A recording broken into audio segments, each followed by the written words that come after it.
Reallıq TV xəbər verir ki, Fövqəladə Hallar Naziri Kəmaləddin Heydarovun oğulları Taley və Nicat Heydarovlar tərəfindən 2008-ci ildə Böyük Britaniyada təsis olunan United Enterprises International Limited adlı şirkət ləğv olunmaqdadır. Bu barədə məlumat Yeni Avaz.com tərəfindən yayılıb və məsələ ilə bağlı sənədlər də təqdim edilib. Şirkətin yeni ünvanı 10 Lower Thames Street, London, EC3R6AF.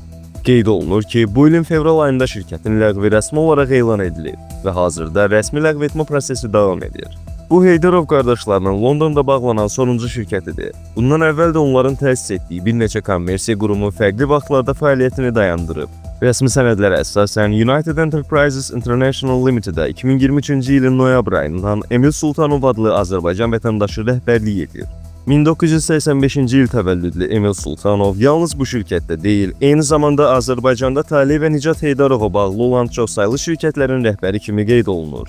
Nəzərinizə çatdıraq ki, 2023-cü ilin noyabr ayında Baş Prokurorluq Emil Sultanovun rəhbərlik etdiyi Agroinnova MMC barəsində cinayət işi açıldığını da açıqlamışdı. Hazırda United Enterprises International Limited şirkətinin ləğvi ilə bağlı hüquqi proseslər davam edir.